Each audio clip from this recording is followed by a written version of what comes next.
Chapter 10, development.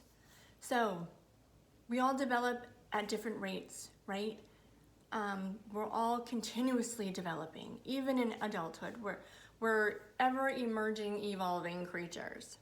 And from infancy through childhood, through adolescence, and into adulthood, people exhibit both continuity and change, always changing. We learn, at different rates, but for sure, there are specific sequences that we typically move through as we're learning. For instance, when we're infants, right? First, we might learn to lift our heads and keep the head steady. And then maybe a bit more of our core where we can sit up on our own and using our arms and our legs to push us up on our knees to crawl, and then pulling ourselves up on our legs to walk, right? So those are the steps most people typically follow when we're developing our bodies, right? So human beings in the first 9 months undergo drastic, amazing changes.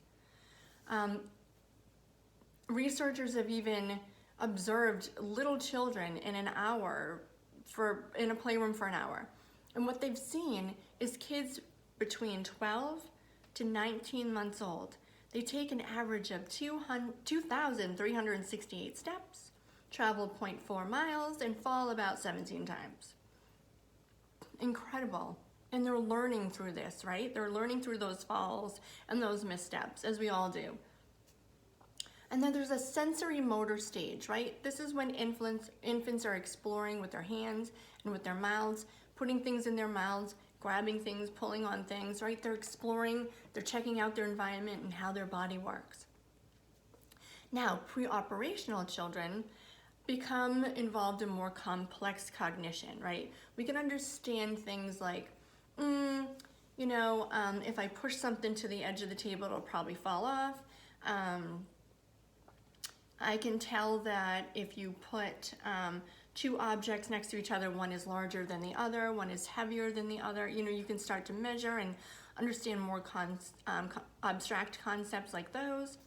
And then when we're moving through pre-operational into formal operational, we start to use reason, and we understand concepts like freedom and justice and right and wrong and things like that.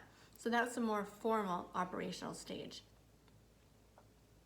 Now adolescence, right?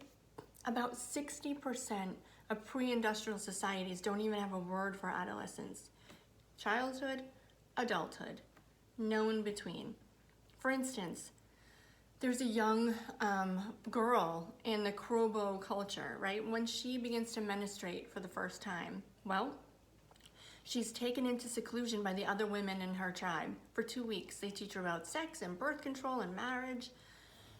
And then there's a formal ceremony held, and she's considered a woman. Yesterday she was a child, today she's a woman. No in between, no adolescent period. So those types of things vary from culture culture to culture.